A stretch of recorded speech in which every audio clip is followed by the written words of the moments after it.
난치성 위식도 질환의 원인과 치료라는 주제로 다양한 이야기 나눠보도록 하겠습니다. 자, 중증의 위와 식도 질환의 효과적인 치료 방법 자세히 알아볼 텐데요. 이번 시간 도움 말씀 주실 한의학 전문의 노기환 원장님 나오셨습니다. 안녕하세요. 안녕하세요. 네, 자, 최근 10여 년 사이에 정말 위식도 질환을 앓고 있는 환자들이 굉장히 많이 늘어났습니다. 어떤 사람들이 이 식도 질환에 늘어나는지 참 궁금한데요. 원장님 어떻습니까?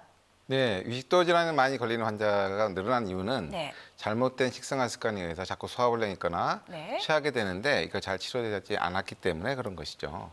과하게 먹거나 급하게 먹거나 폭식하게 될 경우에 소화가 안 되고 자꾸 취하게 되겠죠. 네. 따라서 소화가 잘 안 되게 됩니다. 또한 밤늦게 야식을 하는 경우에 밤늦게 많이 먹기 때문에 영시적 식도염과 같은 위식도 용리질환에 잘 걸리게 되고요. 또 많이 먹다 보면 코도 많이 오고 수면 장애도 덩달아 오게 됩니다. 네. 또 스트레스를 많이 받는 경우에도 소화가 잘 안 되게 되는데요. 스트레스 받는 분 같은 경우에 예민하거나 성격이 완벽주의자거나 이런 분들 같은 경우는 스트레스를 받으면 잘 소화가 안 되고 네. 위식도 질환에 걸리게 됩니다. 또한 맵게 먹고 짜게 먹는 습관을 갖고 있는 분들이 위장병에 잘 걸리는데요. 이게 맵게 먹고 짜게 먹는 분들은 기본적으로 자극적인 걸 좋아합니다. 그래서 위식도 질환도 있을 뿐만 아니라 피부 질환을 갖고 있는 분들도 꽤 많아요. 또 과도한 음주와 흡연하면서 수면이 부족한 경우는 당연히 과다한 음주로 흡연하니까 소화가 잘 안 될 것이고 수면이 부족하기 때문에 잘 피로가 회복이 잘 안 됩니다. 그래서 만성 피로를 같이 갖고 있는 경우가 많고요. 최근에 고지방, 고열량, 고카페인과 같이 서구화된 식습관을 갖고 계신 분들은 고혈압, 고지혈증, 비만, 피부 질환을 같이 갖고 있는 위식도 질환이 많은 경우가 많습니다. 이와 같이 잘못된 식습관을 갖고 있어서 자꾸 위식도 질환이 생기는데 잘 치료하지 못한 경우에 계속 위식도 질환을 앓게 된다고 볼 수 있죠. 아마 지금 방송을 보시면서 여러분께서도 저거 내 얘기 아니야 하시는 분들 굉장히 많이 계실 것 같은데 지금 말씀하신 식습관이나 생활습관 만약에 이런 거를 오랫도록 고치지 않고 또 방치를 한다면 어떤 문제가 생길까요? 정상적인 소화가 잘 되기 위해서는요. 저기 보면 하부식도 조인근이 아주 강한 압력으로 딱 닫혀 있어야 됩니다. 네. 그래야지만 위 내용물이 역류되지 않아서 소화가 잘 되고요. 또 위 점막 안에서 소화액과 위산이 잘 분비되고 또 점막을 보호하는 점액 물질이 잘 나와야 됩니다. 그래서 네. 또 소화가 잘 되고 또 위장 자체가 연동 운동을 해야 돼요. 네. 음식과 그 소화액이 잘 섞여서 네. 잘게 부서지면서 소화될 수 있게 돼야 됩니다. 이 세 가지가 가장 중요한 부분인데 만일 하부식도 조인근이 어떤 이유에선가 이완이 되게 되면 네. 위산과 위 내용물이 역류되면서 식도 질환이 발생이 되고요. 네. 그 위 안에 있는 소화액들의 균형이 깨져버리면 네. 위 점막에 염증이 오는 근만성 위염으로 진행이 됩니다. 또 네. 위장에 연동 운동이 원활하지 않으면 소화가 잘 안 되겠죠. 네. 그래서 기능성 소화불량 같은 증상들이 나타나는데 이러한 세 가지 큰 기전의 중에서 한 가지 내지는 두 가지, 네. 세 가지의 문제가 생기는데 제대로 치료하지 않으면 치료에도 잘 반응하지 않는 예. 만성 난치성 소화기 질환으로 발전할 수도 있고 아, 만일에 그 염증과 재생이 반복되는 과정에서 문제가 생기게 되고 더 악화된다면 네. 위암이나 식도암으로 발전될 수도 있겠죠. 네, 지금 위식도 내부 구조를 통해서 어떤 문제들이 생기는지 원장님께서 설명을 해주셨는데 그렇다면 이제 구체적으로 어떻게 좀 발병을 하게 되는지 자세히 저희가 영상으로 준비를 해봤습니다. 원장님께서 설명을 좀 자세히 해드릴 테니까요. 확인해 보시기 바랍니다. 기능성 소화불량 환자 예를 드릴 건데요. 네. 보통 잘못된 식생활 습관을 갖고 있는 분도 있고 과식도 폭식도 않는 일반적인 식생활 습관을 갖고 있는 분들이 내시경 검사를 했는데 별다른 문제가 없어요. 근데 네. 3개월 이상 지속적으로 또 반복적으로 배가 아프고 네. 속이 쓰리고 더부룩한 증상이 자주 발생되는 환자가 기능성 소화불량 환자라고 할 수 있고요. 네. 보시는 바와 같이 일반적인 생활을 하는데 내시경상에 문제가 없는데 보시는 바와 같이 배가 살살 아프고 쓰리고 더부룩한 증상들이 반복적으로 나타나는 환자들이 기능성 소화불량 환자입니다. 네. 보시는 것 같이 우리가 음식을 먹으면요. 네. 음식이 잘 소화되기 위해서 위가 저렇게 연동 운동을 잘 하게 되죠. 그럼 위액과 음식이 잘 섞이게 됩니다. 섞이면서 잘게 부서져서 십이장으로 넘어가야 되는데 기능성 소화불량 환자 같은 경우는 이 운동이 잘 안 될 뿐만 아니라 점막이 과민해져서 네. 많지 않은 위산에도 속쓰림을 끼는 이런 증상이 나타나게 됩니다. 네. 다음 만성위염이나 만성위염에 해당되는 걸 보시겠는데요. 우리 보통 이제 회사 생활하시는 분들은 외식이 잦아서 식생활 습관이 아주 불규칙합니다. 뿐만 아니라 급하기 때문에 또 많이 드시기도 하고 빨리 먹기도 하고 또 별로 급하지 않아도 그게 습관화돼서 빨리 드십니다. 저렇게 되면 보시는 것 같이 자주 체하게 돼서 네. 잦은 복통과 더부룩, 속쓰림 증상이 나타나게 되시죠.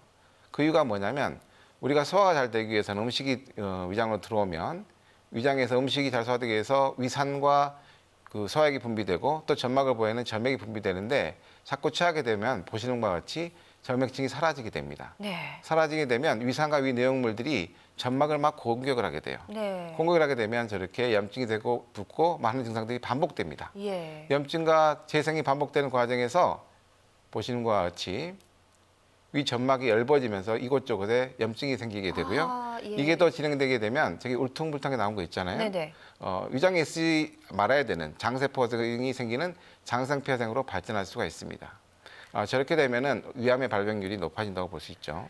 이러한 부분들이 우리가 일상에서 좀 흔히 하는 행동들이 아닌가 싶습니다. 이러므로 인해서 지금 이런 위장 질환이 발생을 하게 되는데, 자, 원장님, 사실 이런 질환이 발생을 하면 여러 가지 몸에 증상이 나타나게 되잖아요. 그렇죠. 그런데 이 정도 증상이면 꼭 병원 가서 치료를 받아야 한다, 이런 증상이 있을까요? 위식도 역류질환의 주요 증상을 먼저 보겠습니다. 가장 대표적인 증상이 가슴이 쓰리고 통증이 있다는 건데요. 네. 가슴이 쓰린 정도도 환자마다 다 달라요. 예. 여기만 쓰려요 하는 분들이 있고 명치부터 목까지 쓰리다 이런 환자분들도 있고요. 예. 통증의 양상도 그냥 단순히 쓰리는 것만 있는 게 아니라 뭐 콕콕 쑤신다, 네. 뭐 찢어질 것 같다 이렇게 표현하는 분들도 있습니다. 또 신물이 역류되고 예. 음식이 역류되기도 하고요. 목에 이불감을 느끼기도 합니다. 또 등통증으로 호소하는 분들이 있는데요. 네.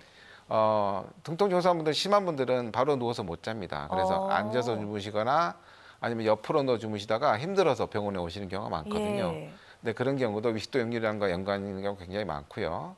또 트림을 하는 경우도 많습니다. 트림을 하면 하부식도 조현근이 열리게 되거든요. 네. 그 위산이 역류가 되면서 가슴 쓰림을 같이 느끼면서 오는 경우도 되게 많고요. 예.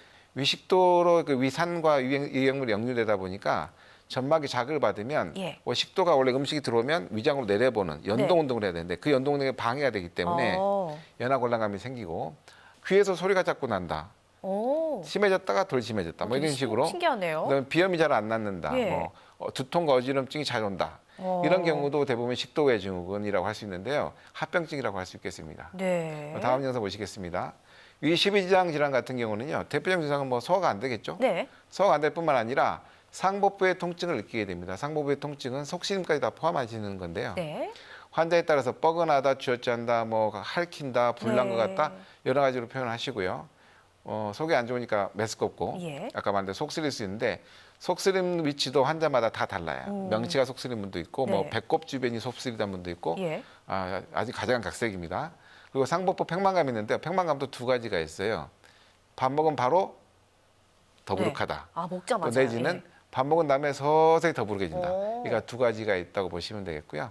아까 말한 대로 소화가 안 되니까 트림을 자주 하게 되고 네. 소화가 안 되다 보니까 역한 냄새가 올라오니까 구취 같은 거 많이 나게 되고 또 심한 경우에 염증이 심해져서 궤양이 오는 경우는 네. 출혈성 소견을 보여서 검은 변을 보는 경우도 있습니다. 사실 우리가 소화가 좀 안 된다, 속이 더부룩하고 통증이 있다 하면은 소화 좀 안 되네. 흔히 구입할 수 있는 뭐 소화제를 먹고 뭐 이 정도로 뭐 병원을 가 이렇게 생각하시는 분들 많이 계실 텐데 안 됩니다. 꼭 치료가 동반이 되어야 하는데 자, 일단은 이렇게 만성 위식도 질환들이 잘 낫지 않고 이렇게 발전되는 경우가 있는데 그 원인은 뭘까요? 우리가 먹는 음식 중에 소화가 안 되는 음식 찌꺼기 일부가 담이 되는 것으로 보는데요. 보신 것 같이 우리가 위장병에 걸리면 병원에 가서 내시경 검사를 하게 되죠. 네. 내시경 검사를 하게 되면 위 점막을 위주로 파악을 하게 됩니다. 예. 근데 담은 위장관 전반에 쌓일 수 있거든요. 네. 근데 위장관 전반에 독소가 쌓일 수 있는데 그 위장관 안에는 여러 가지 조직이 있어요. 소화가 잘 되는 데 도움이 되는 네. 혈관, 근육, 네. 그다음에 분비세포, 뭐 신경세포 이런 것들이 아주 많거든요. 근데 여기에 독소가 쌓이게 되면 어떤 일이 벌어지겠습니까? 위장 기능이 제대로 안 되기 때문에 예. 소화가 잘 안 되게 되는 거죠. 소화가 안 되는 걸로 끝나면 좋은데 이게 제대로 치료 안 하고 계속 진행이 되다 보면 네. 위장관이 이제 그 굳어지고 덩어리지는 우리 한방에서 적치라고 하는데요. 적치와 네. 같은 만성 위장병을 유발시킬 뿐만 아니라 이 독소가 전신으로 돌아다니면서 전신 질환을 유발시킬 수 있는데 예. 그 호텔에부터 유명한 의가들이 제시했던 이론입니다. 보시겠습니다. 예. 장경학생이라는 분은 명나라 때 의사인데요. 네. 중국 현대 중의학의 창시자라고 할 수 있겠습니다. 네. 이분이 하신 말씀이 있는데 사람이 먹은 것이 10개 중에 1개 내지 4개가 소화가 안 되면 담이 되더라. 네. 이게 굳어지면 담이 되더라 이렇게 표현을 하셨고 다시 말해서 소화가 안 되는 음식의 일부가 담이 된다는 것이고요. 이게 이곳저곳에 돌아다니다가 오장육부는 전신을 말하는 거예요. 네. 전신에서 손상을 모두 일으킨다 해서 전신질환까지 일으킨다 이렇게 무섭네요. 표현하셨고요. 우리나라에서는 동의보감을 쓰신 허준생 같은 경우도 십병구담이라 그래서 예.